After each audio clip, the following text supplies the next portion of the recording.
الله الرحمن الرحيم يعتذرون إليكم إذا رجعتم إليهم قل لا تعتذروا لن نؤمن لكم قد نبأنا الله من أخباركم وسيرى الله عملكم ورسوله ثم تردون إلى عالم الغيب والشهادة فينبئكم بما كنتم تعملون سيحلفون بالله لكم إذا انقلبتم إليهم لتعرضوا عنهم فأعرضوا عنهم إنهم رجس ومأواهم جهنم جزاء بما كانوا يكسبون يحلفون لكم لترضوا عنهم فإن ترضوا عنهم فإن الله لا يرضى عن القوم الفاسقين الأعراب أشد كفرا ونفاقا وأجدر أن لا يعلم حدود ما أنزل الله على رسوله والله عليم حكيم ومن الأعراب من يتخذ ما يوافق مغرما ويتربص بكم الدوائر عليهم دائرة السوء والله سميع عليم ومن الأعراب من يؤمن بالله واليوم الآخر ويتخذ ما يوافق قربات عند الله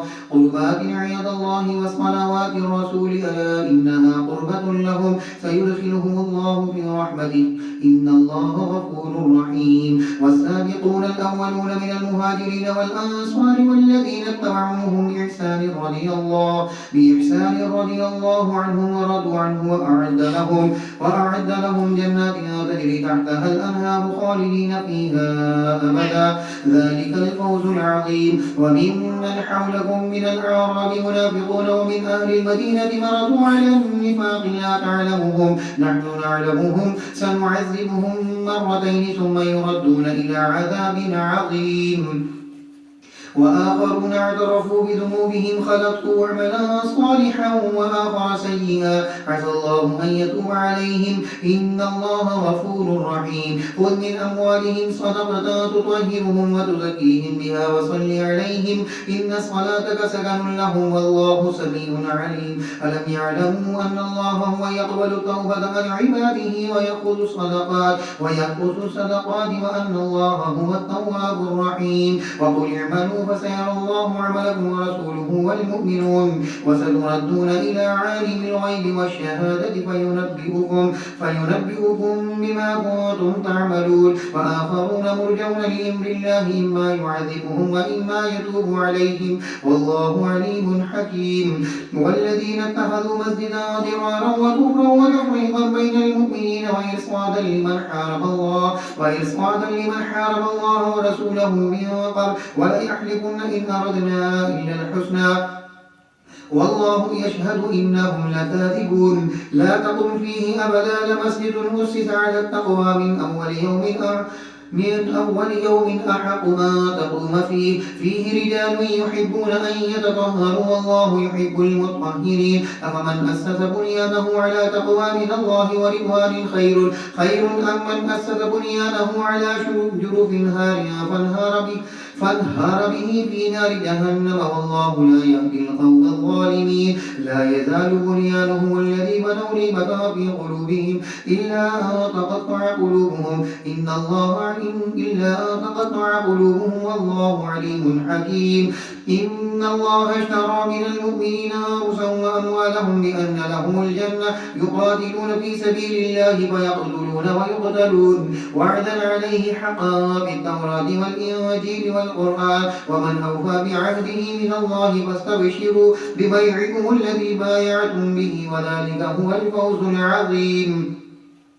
التائبون العابدون الحامدون السائحون الراكعون الساجدون الآمرون بالمعروف والناهون عن المنكر والحافظون لحدود الله وبشر المؤمنين ما كان للنبي والذين آمنوا أن يستغفروا للمشركين ولو كانوا أولي قربى من بعد ما تبين لهم أنهم أصحاب الجحيم وما كان استغفار إبراهيم لأبيه إلا عن موعدة وعدها إياه فلما تبين له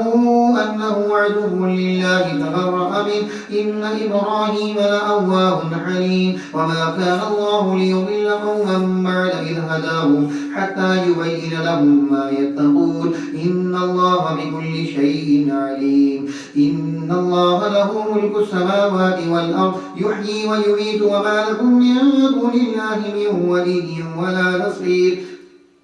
لقد تاب الله على النبي والمهاجرين والأنصار الذين اتبعوه في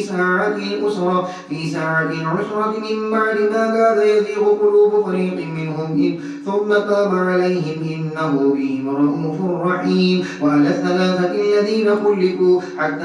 إذا ضاقت عليهم الأرض بما رحبت وضاقت عليهم أنفسهم وظنوا أن لا ملجأ من الله إلا إليه ثم تاب عليهم ليتوبوا إن الله هو التواب الرحيم يا أيها الذين آمنوا اتقوا الله وكونوا مع الصادقين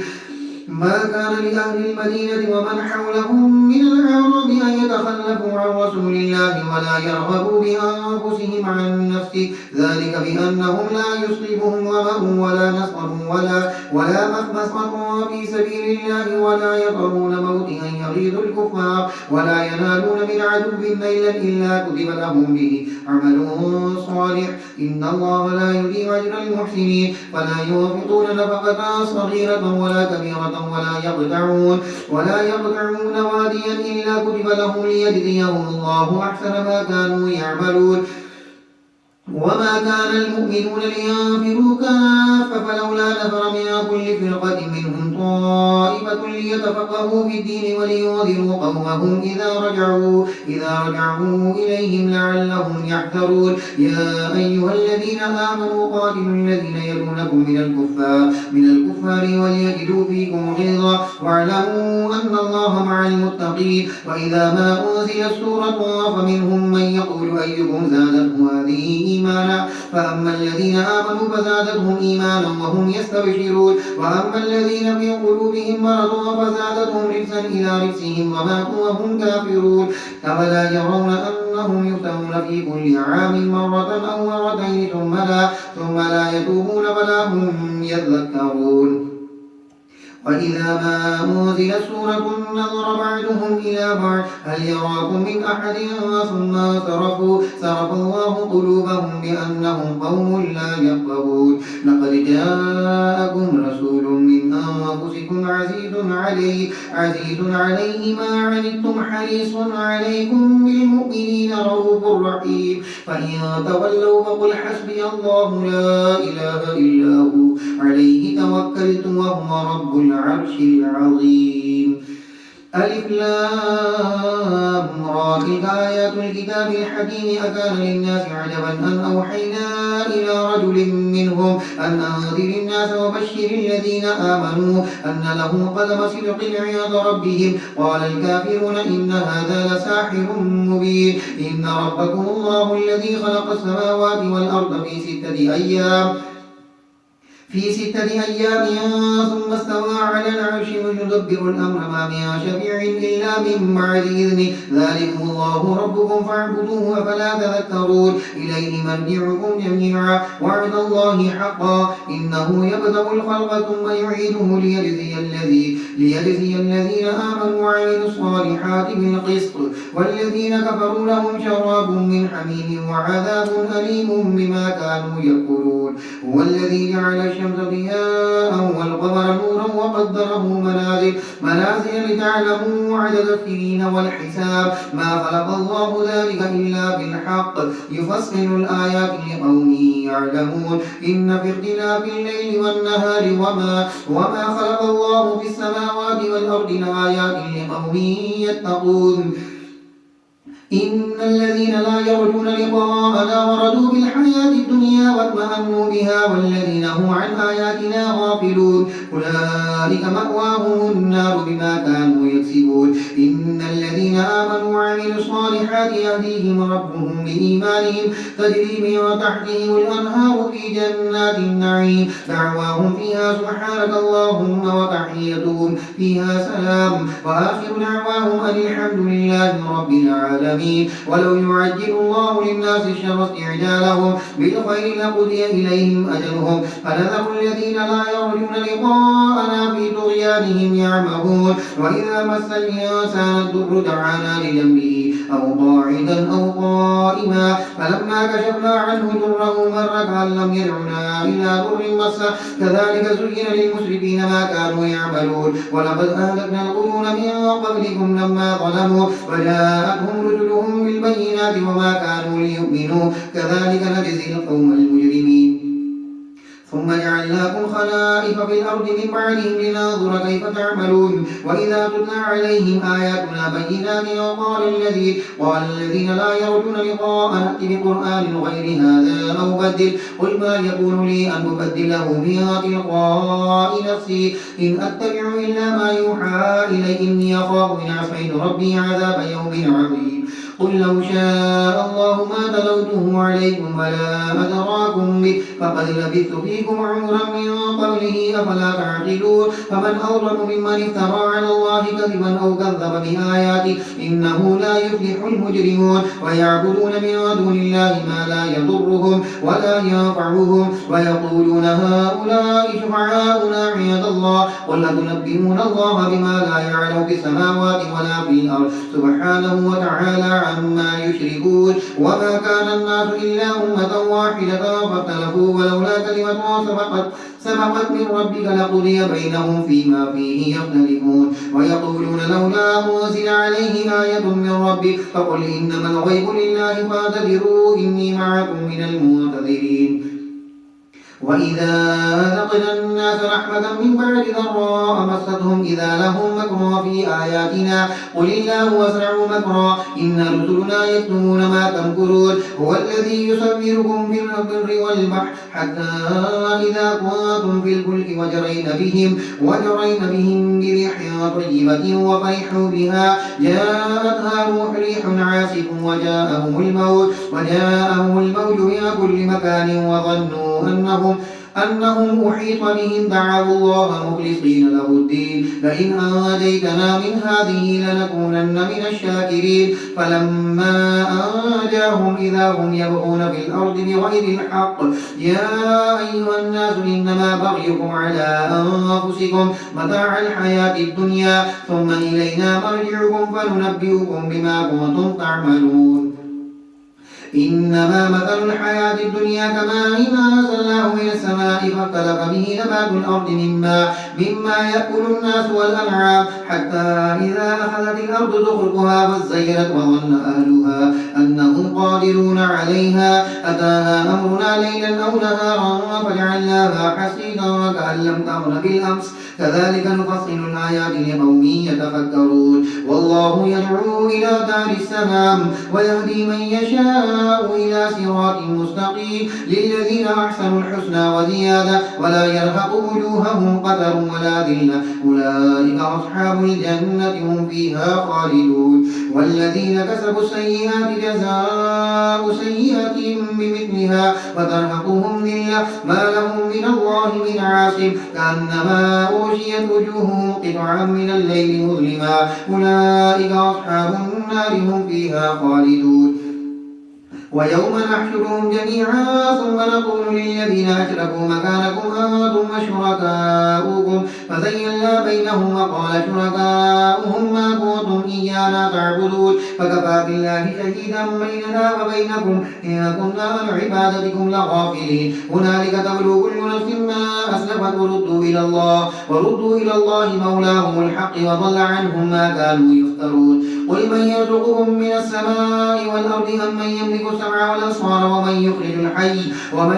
الحي من الميت ويخرج الميت من الحي ومن يدبر الأمر فسيقولون الله فقل أفلا تتقون. فذلكم الله ربكم الحق فماذا بعد الحق إلا الضلال فأنى تصرفون. كذلك حقت كلمة ربك على الذين فسقوا أنهم لا يؤمنون. قل هل من شركائكم من يبدأ الخلق ثم يعيده قل الله يبدأ الخلق ثم يعيده فأنى تؤفكون.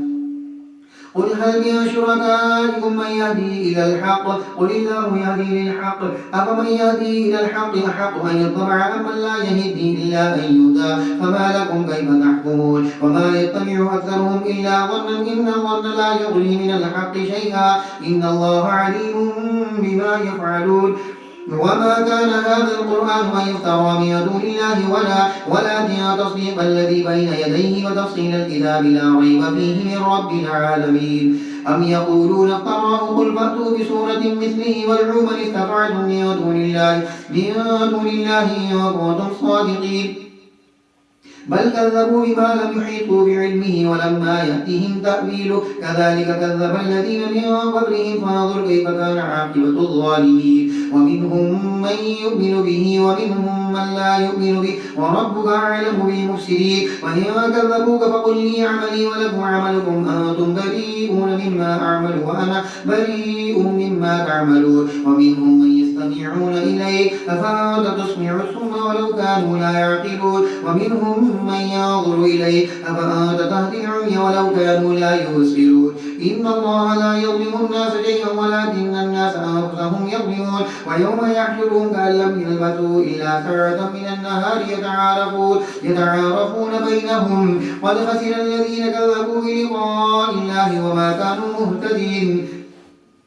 وإما نرينك بعد الذي نعدهم أو نتوفينك فإلينا مرجعهم ثم الله شهيد على ما يفعلون. ولكل أمة رسول فإذا جاء رسولهم قضي بينهم بالقسط وهم لا يظلمون. ويقولون متى هذا الوعد إن كنتم صادقين. قل لا أملك لنفسي ضرا ولا نفعا إلا ما شاء الله لكل أمة أجل إذا جاء أجلهم فلا يستأخرون ساعة ولا يستقدمون. قل أرأيتم إن أتاكم عذابه بياتا أو نهارا ماذا يستعجل منه المجرمون. ثم إذا ما وقع آمنتم به الآن وقد كنتم به تستعجلون. ثم قيل للذين ظلموا ذوقوا عذاب الخلد هل تجزون إلا بما كنتم تكسبون. ويستنبئونك حق هو قل إي وربي إنه لحق وما أنتم بمعجزين. ولو أن لكل نفس ظلمت ما في الأرض لافتدت به وأسروا الندامة لما رأوا العذاب وقضي بينهم بالقسط وهم لا يظلمون. ألا إن لله ما في السماوات والأرض ألا إن وعد الله حق ولكن أكثرهم لا يعلمون. هو يحيي ويميت وإليه ترجعون. يا أيها الناس قد جاءتكم موعظة من ربكم وشفاء لما في الصدور وهدى ورحمة للمؤمنين. قل بفضل الله وبرحمته فبذلك فليفرحوا هو خير مما يجمعون. قل أرأيتم ما أنزل الله لكم من رزق فجعلتم منه حراما وحلالا قل الله أذن لكم أم على الله تفترون. وما ظن الذين يفترون على الله الكذب يوم القيامة إن الله لذو فضل على الناس ولكن أكثرهم لا يشكرون.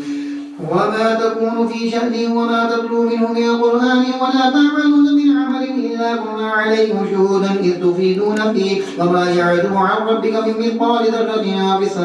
ذرة في الأرض ولا في السماء ولا أصغر من ذلك ولا أكبر إلا في كتاب مبين.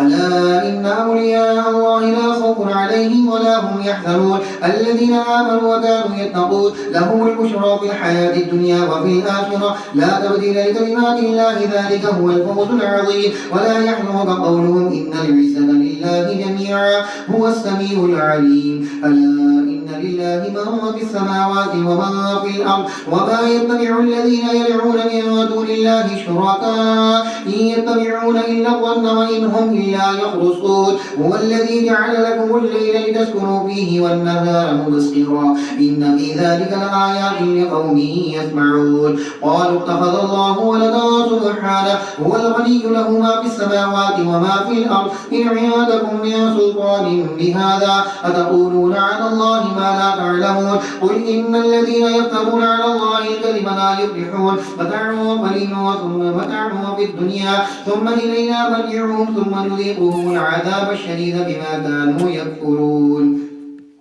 واتل عليهم نبأ نوح إذ قال لقومه يا قوم إن كان كبر عليكم مقامي وتذكيري بآيات الله فعلى الله توكلت فأجمعوا أمركم وشركاءكم ثم لا يكن أمركم عليكم غمة ثم اقضوا إلي ولا تنذرون فإن توليتم فما سألتكم من أجر إن أجري إلا على الله وأمرت أن أكون من المسلمين فكذبوه فنجيناه ومن معه في الفلك وجعلناهم خلائف وأغرقنا الذين كذبوا بآياتنا فانظر كيف كان عاقبة المنذرين ثم بعثنا من بعده رسلا إلى قومهم فجاءوهم بالبينات فما كانوا ليؤمنوا بما كذبوا به من قبل كذلك نطبع على قلوب المعتدين ثم بعثنا من بعدهم موسى وهارون إلى فرعون وملئه بآياتنا فاستكبروا وكانوا قوما مجرمين فلما جاءهم الحق من عندنا قالوا إن هذا لسحر مبين قال موسى أتقولون للحق لما جاءكم أسحر هذا ولا يفلح الساحرون قالوا وجدتنا لتلفتنا عما وجدنا عليه آباءنا وتكون لكما الكبرياء في الأرض وما نحن لكما بمؤمنين وقال فرعون ائتوني بكل ساحر عليم فلما جاء السحرة قال لهم موسى ألقوا ما أنتم ملقون فلما ألقوا قال موسى ما جئتم به السحر إن الله سيبطله إن الله لا يصلح عمل المفسدين ويحق الله الحق بكلماته ولو كره المجرمون فما آمن لموسى إلا ذرية من قومه على خوف من فرعون وملئهم أن يفتنهم وإن فرعون لعال في الأرض وإنه لمن المسرفين وقال موسى يا قوم إن كنتم آمنتم بالله فعليه توكلوا إن كنتم مسلمين فقالوا على الله توكلنا ربنا لا تجعلنا فتنة للقوم الظالمين ونجنا برحمتك من القوم الكافرين وأوحينا إلى موسى وأخيه أن تبوأ لقومكما بمصر بيوتا واجعلوا بيوتكم قبلة وأقيموا الصلاة وبشر المؤمنين وقال موسى ربنا إنك آتيت فرعون وملأه زينة وأموالا في الحياة الدنيا ربنا ليضلوا عن سبيلك ربنا اطمس على أموالهم واشدد على قلوبهم فلا يؤمنوا حتى يروا العذاب الأليم قال قد أجيبت دعوتكما فاستقيما ولا تتبعان سبيل الذين لا يعلمون وجاوزنا ببني إسرائيل البحر فأتبعهم فرعون وجنوده بغيا وعدوا حتى إذا أدركه الغرق قال آمنت أنه لا إله إلا الذي آمنت به بنو إسرائيل وأنا من المسلمين الآن وقد عصيت قبل وكنت من المفسدين فاليوم ننجيك ببدنك لتكون لمن خلفك آية وإن كثيرا من الناس عن آياتنا لغافلون ولقد بوأنا بني إسرائيل مبوأ صدق ورزقناهم من الطيبات فما اختلفوا حتى جاءهم العلم إن ربك يقضي بينهم يوم القيامة فيما كانوا فيه يختلفون فإن كنت في شك مما أنزلنا إليك فاسأل الذين يقرؤون الكتاب من قبلك لقد جاءك الحق من ربك فلا تكونن من الممترين ولا تكونن من الذين كذبوا بآيات الله فتكون من الخاسرين إن الذين حقت عليهم كلمة ربك لا يؤمنون ولو جاءتهم كل آية حتى يروا العذاب الأليم فلولا كانت قرية آمنت فنفعها إيمانها إلا قوم يونس لما آمنوا كشفنا عنهم عذاب الخزي في الحياة الدنيا ومتعناهم إلى حين ولو شاء ربك لآمن من في الأرض كلهم جميعا أفأنت تكره الناس حتى يكونوا مؤمنين وما كان لنفس أن تؤمن إلا بإذن الله ويجعل الرجس على الذين لا يعقلون قل انظروا ماذا في السماوات والأرض وما تغني الآيات والنذر عن قوم لا يؤمنون وهل ينتظرون إلا مثل أيام الذين خلوا من قبلهم قل فانتظروا إني معكم من المنتظرين ثم ننجي رسلنا والذين آمنوا كذلك حقا علينا نصر المؤمنين قل يا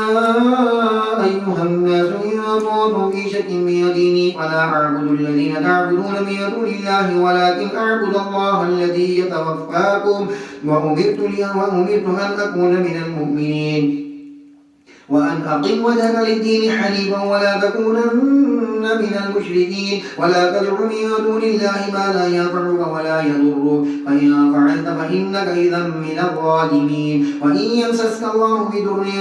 فلا كاشف له إلا هو وإن يردك بخير فلا راد لفضله يصيب به من يشاء من عباده وهو الغفور الرحيم قل يا أيها الناس قد جاءكم الحق من ربكم فمن اهتدى فإنما يهتدي لنفسه ومن ضل فإنما يضل عليها وما أنا عليكم بوكيل واتبع ما يوحى إليك واصبر حتى يحكم الله وهو خير الحاكمين ألف لام را كتاب أحكمت آياته ثم فصلت من لدن حكيم خبير ألا تعبدوا إلا الله إنني لكم منه نذير وبشير وأن استغفروا ربكم ثم توبوا إليه يمتعكم متاعا حسنا إلى أجل مسمى ويؤتي كل ذي فضل فضله وإن تولوا فإني أخاف عليكم عذاب يوم كبير إلى الله مرجعكم وهو على كل شيء قدير ألا إنهم يثنون صدورهم ليستخفوا منه ألا حين يستغشون ثيابهم يعلم ما يسرون وما يعلنون إنه عليم بذات الصدور صدق الله العظيم.